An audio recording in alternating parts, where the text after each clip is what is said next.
बकरीद है, उसमें गोश्त तो हमें ऐसे तबरुक के तौर पे मिलेगा। हमारे घर में भी कुर्बानियाँ होंगी, सारों के घर में तो वो फ्रीज़र की नज़र हो जाएगा और पूरा 2-3 महीना टिका के लोग उसको खाएंगे, और जिन लोगों को बांटेंगे वो भी।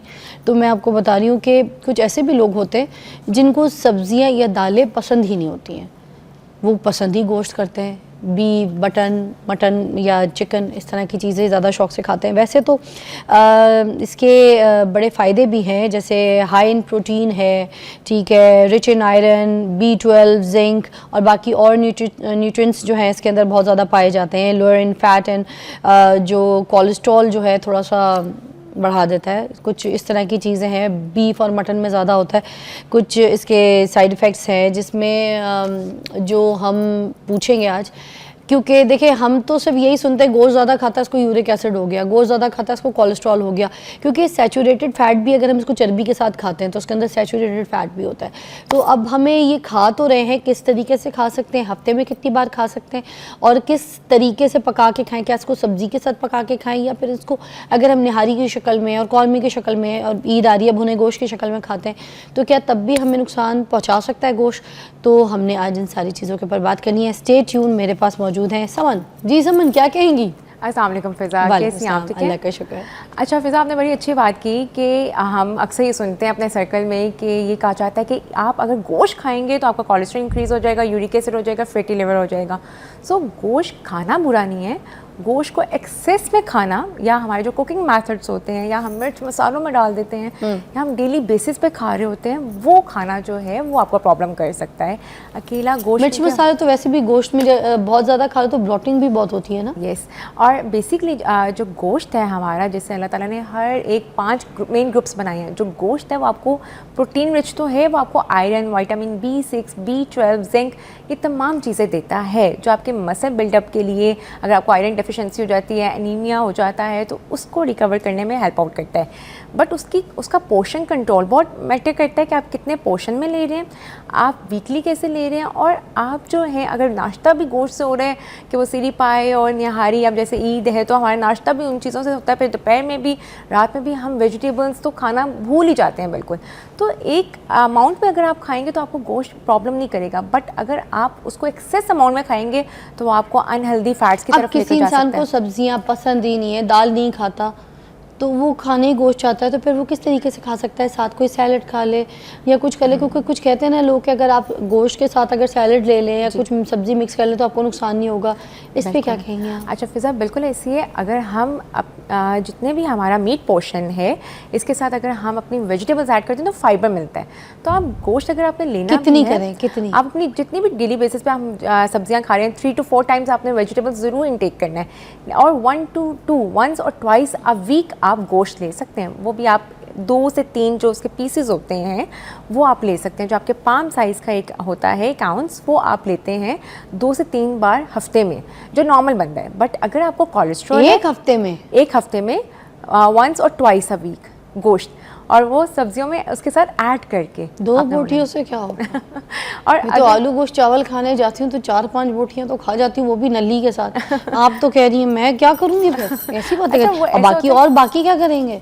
अच्छा, कुछ ऐसा कुछ बताए ना कि टिका के गोश्त भी खा लें हम और हमें नुकसान भी ना हो। अच्छा, एक हेल्दी इंडिविजुअल है, वो खाना चाहता है तो वो आप 3 to 4 टाइम्स आप ले सकते हैं। अच्छा, बट वही बात कि आपने वेजिटेबल्स के जो हमें विटामिन्स मिल रहे हैं वेजिटेबल्स से, वो हमें आपके प्रोटीन पोर्शन से नहीं मिलेंगे। प्रोटीन जो है वो आपको सिर्फ गोश्त से मिल रहा है। गोश्त आपको सिर्फ प्रोटीन पोर्शन देगा, आपको ये जितने भी हेल्दी विटामिन्स मिनरल्स हैं वो आपको फ्रूट्स और वेजिटेबल्स से मिलेंगे। तो आपने सलाद की फॉर्म में या आपने सब्जियाँ ऐड करके गोश्त के साथ वो खाना ही खाना है। अगर आपको साथ गोश्त के साथ कच्चा सैलड अगर ऐड कर लें, फिर कच्चा सैलड ऐड कर लें। अगर आपको नहीं पसंद कि आप सब्जियां गोश्त के अंदर डालें तो आप सैलड मिंट रायता, पुदीने का रायता जो है, खीरे वाला रायता बना के सपोज मैं बीफ की निहारी खा रही हूँ, उसके साथ थोड़ा सा सैलड ऐड कर लूँ, खा सकती हूँ? हाँ बिल्कुल खा सकती हैं, बीफ की निहारी खा सकती हैं। और ये नॉर्मल इंडिविजुअल जो खा सकता है जिसकी लिपिड प्रोफाइल नॉर्मल है। बट बात वही आती है कि अगर आपकी लिपिड प्रोफाइल डिस्टर्ब है, आपका कोलेस्ट्रॉल डिस्टर्ब है, आपके बैड कोलेस्ट्रॉल जिसमें LDL, ट्राइग्लिसराइड या फैटी लिवर या यूरिक एसिड है, तो तब ये रेड मीट जो बीफ है वो बेसिकली रेड मीट है हमारा, चर्बी वाला कंटेंट, तो वो हाई सैचुरेटेड फैट होता है। तो वो चिकन के लिए कहा जाता है कि डेली बेस पे खाया जा सकता है? चिकन आप खा सकते हैं, फ़िश आप खा सकते हैं, फ़िश ओमेगा 3 ओमेगा 6 है, उसमें हेल्दी फैट्स हैं। चिकन भी आप डेली बेसिस पे नहीं, आप जो है वीक में 3 से 4 बार आप ले सकते हैं। चिकन के क्या साइड इफेक्ट्स होते हैं अगर डेली खा लें अच्छा, वो बेसिकली डिपेंड कंपेयर करता टू है, गोश्त? आप डिपेंड करता है। जो chicken basically less in protein है, जितना हमारा मटन और बीफ है उसमें जितना प्रोटीन कंटेंट है उतना चिकन में नहीं है। तो मटन और बीफ आप वंस और ट्वाइस अ वीक लेते हैं, और जो चिकन है वो आपने 3 से 4 बार लेना होता है। लेकिन वही बात कि आपने सब्जियां ऐड करनी ही करनी है, और अगर आप नहीं लेना चाहते सब्जियां तो आप अपने कुकिंग मेथड्स को चेंज करें कि आप उसको स्टीम कर लें, ग्रिल कर लें, प्रॉपर कुक करके लें। हमारे घर में कल्चर है कि हम प्रॉपर तेल वाले खाने बना रहे होते हैं, और जब तक उस पर तेल की वो लेयर नहीं आती हमें लगता है प्रॉपर कुक नहीं हुआ हुआ। सो वो चीज़ें थोड़ी सी मैटर करती है कि एक घी में, ज़्यादा घी में जो कुक किया होता है ना, वो आपको नुकसान दे सकता है। अच्छा, मैं तो 5 साल बांग्लादेश रही हूँ, मैं तो मछली खाती हूँ 12 महीने, ठीक है। हमारे घर तो पकती भी है, हम तो रखते भी हैं, हम तो खाते भी हैं। अब बाकी जो लोग हैं ना, तो वो मेरे पे तो बड़ा हंसते हैं कि तुम गर्मी में मछली खा रही हो, इतनी गर्मी के मौसम में मछली कौन पकाता है? तो ये सब मिथ है या फिर ये वाकई गर्मी के मौसम में मछली नहीं पकानी और नहीं खानी है? अच्छा फिज़ा, ये टोटली मिथ है। हमें कहा जाता है कि इसकी इस चीज़ की तासीर ठंडी है, इस चीज़ की तासीर गर्म है। नॉर्मली हम अपने सर्कल में यही सुन रहे होते हैं। सो इसका साइंस में कोई एज सच वो जो है कॉन्सेप्ट नहीं है। हमें तो बचपन से खिलाई गई है, हम तो बिल्कुल। बचपन से, अभी तक फराल भी खा रही है, हम तो ऐसी बचपन है। से खा रहे हैं, कुछ नहीं हो रहा। बिल्कुल ऐसी है, और वो डिपेंड करता है ना कि आप कितना ले रहे हैं। अगर आप जाहिर है, अगर आप एक्सेस अमाउंट में मछली खाते ही जाएंगे और आप उसको करते ही रहेंगे तो वो आपको प्रॉब्लम कर सकती है। हमारे वहाँ हफ्ते में 2 बार या 1 बार पकी जाती है, और वो कबाब की हेल्दी है फॉर्म में, कि किसी चीज़ की, बिरयानी की फॉर्म में, सालन की फॉर्म में हम खा लेते हैं। और वो बहुत हेल्दी फैट्स है उसमें, ओमेगा 3 ओमेगा 6।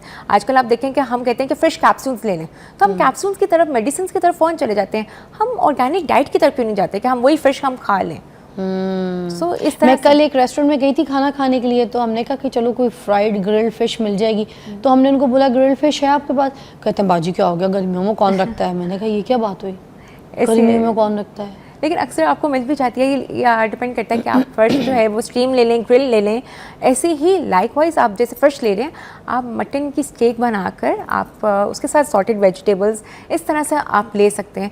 कोई भी चीज़ आई गेस मुझे लगता है कि वो अल्लाह ताला ने अगर कोई बनाई है तो उसमें शिफा ही है। अच्छा, अब बकरीद में गोश्त कटेगा, वो सब कुछ पीसेस बनेंगे, उसकी सफाई होगी, बाटा भी जाएगा, रखा भी जाएगा, ठीक है, उस गोश्त के हिस्से में बनेंगे।